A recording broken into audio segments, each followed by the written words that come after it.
Министрлер кабинетинин төрагасы Акылбек Жапаров Абу-Даби шаарына жумушчу сапарынын алкагында Бириккен Араб Эмираттарынын экономика министри Абдулла бин Тук Аль-Мари менен сүйлөшүүлөрдү жүргүздү.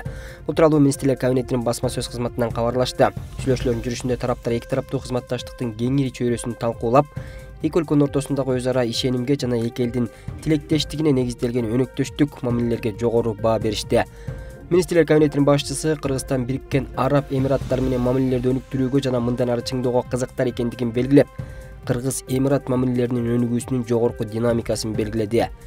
Биздин өлкөлөр ортосундагы соода-экономикалык кызматташтыкты мындан ары өнүктүрүүдө жана тереңдетүүдө комиссиянын ишмердүүлүгү негизги орунду ээлейт, деди Министрлер кабинетинин төрагасы. Өз кезинде экономика министри Абдулла бин Тук Аль-Мари өкмөттөр аралык комиссиянын жыйыны эки өлкө ортосундагы мамлекеттик жана жеке сектордун деңгээлинде кызматташуунун темпин ыкчамдатууга күчтүү дем берет деген ишенимин билдирди.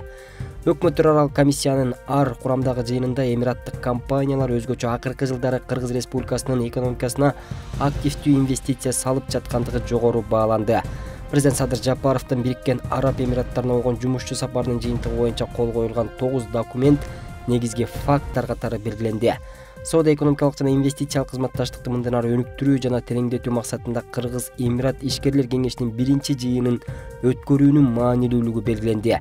Бул эки тараптуу кызматташтыктын динамикасынын тийиштүү деңгээлин камсыздоонун маанилүү шарты болуп саналат. Тараптар ири инвестициялык долбоорлорду ишке ашырууга өзгөчө көңүл бурушту. Атап айтканда, учурда Atports Group компаниясы менен эки багыт боюнча Кыргыз Республикасынын аэропортторун реконструкциялоо жана куруу, ошондой эле бажы жана чек ара постторун модернизациялоо боюнча тыгыз кызматташуу жүргүзүлүүдө. Аталган долбоорлордун жалпы наркы 800 миллион АКШ долларына жакын каражатты түзөт. Бишкек бүгүнкү күндө абанын булганышы боюнча дүйнөдөгү 94 шаардын ичинен 3-орунда турат. Бул тууралуу дүйнөлүк World Air Quality рейтингинин сайтында айтылат. Учурда Бишкек шаарындагы RM2,5 концентрациясы дүйнөлүк саламаттык сактоо уюму сунуштаган жылдык орточо аба сапатынан 49,1 эсеге жогору. Бишкектин жашоочуларына сыртка чыкканда бет кап тагынуу, имараттардын ичинде абаны тазалоочу жабдыктарды иштетүү, ошондой эле үйлөрдүн терезесин ачпоо сунушталат. Бүгүн абанын булганышы боюнча Пекин тизменин сап башында турса, Багдад жана Бишкек кийинки орунга жайгашкан.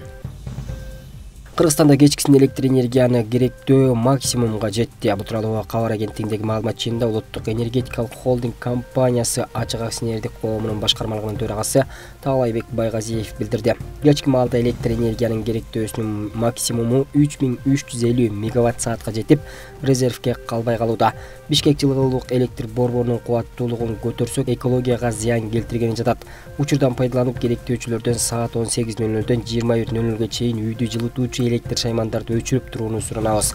Ал эми түнкүсүн же күндүз аны сайып койсо болот, дейт ал.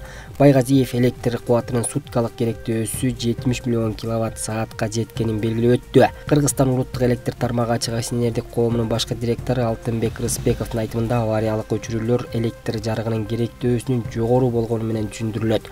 Министрлер кабинетинин токтомунун негизинде жыл башында электр энергиясынын керектөөсүнүн лимити бекитилген.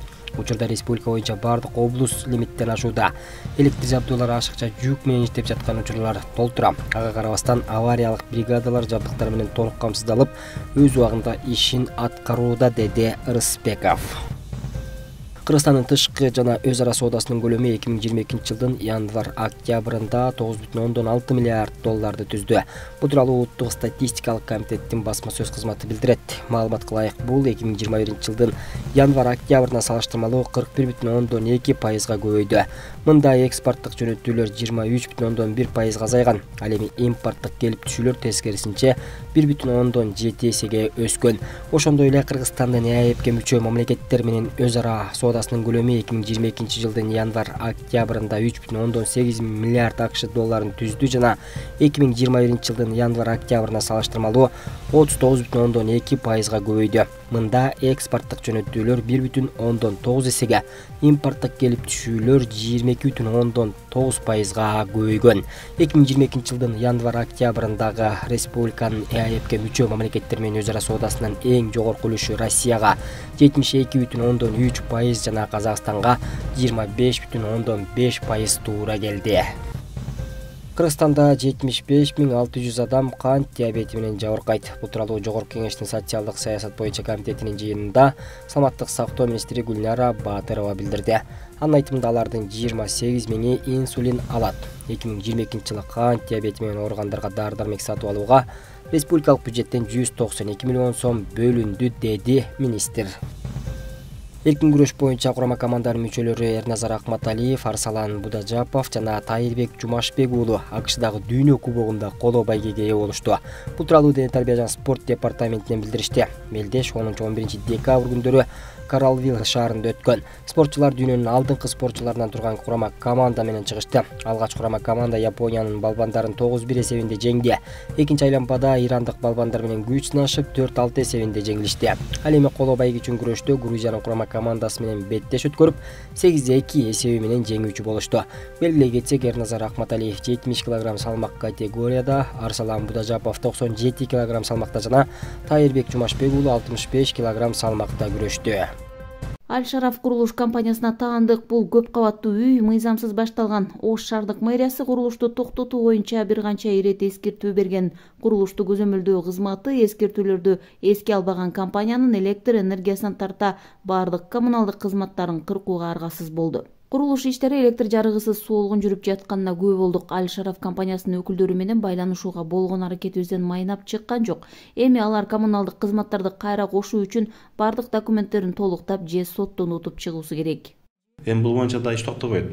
Да ушулантырыла берет да. Штраф да каралат. Буздуруу боюнча арыз да келтирилет сот органдарына. Тийиштүү жактарга кайрылабыз. Муну менен чектелбейт. Ош шаарынын мэриясы бул сыяктуу өз билемдик менен баштаган 10 мыйзамсыз курулуштун коммуналдык кызматтарын өчүрдү. Алардын 7 көп кабаттуу үйлөр болсо, 3 кафе, ресторандар. Ош преске жана Ош шаар суу канал муниципалдык ишканасына мыйзамсыз курулуш деп атайын каттар жолдонот. Ал каттын негизинде Ош преске тиешелүү службалар барып атайын электр энергиясына өчүрөт мыйзамсыз курулуштардын. Ал эми Ош водоканал болсо, Ош шаар суу канал болсо барып суусун жана саркындуу түтүктөрүн үзүп атат. Мыйзамсыз курулуштарга мындай каттуу чара колдонуу дагы уланат. Анткени Ош шаарынын сотунда чечиминен кийин апелляциялык даттануу менен соттук иштери жылдап созулган. Ал арада курулушу дээрлик бүтүп калган көп кабаттуу үйлөр ондоп саналат. Коммуналдык кызматтарды өчүрүү дал ушул курулуштарды оздуктоонун максатында жүрүп жатканын кала бийлигинен билдиришти. Анан биз эскертебиз, токтойт деп айтабыз. Документтериңерди толук алгандан кийин иш башта деп айтабыз. Ага да көнбөсө анан ушундай иштерге барып атабыз да. Анан курулуш токтотуш үчүн. Анан башкаларына штраф салабыз, укук бузуулар кодекси боюнча. Анан доо келтирип сотко өткөзөбүз. Анан бул да ошол аракеттердин бир түрү да.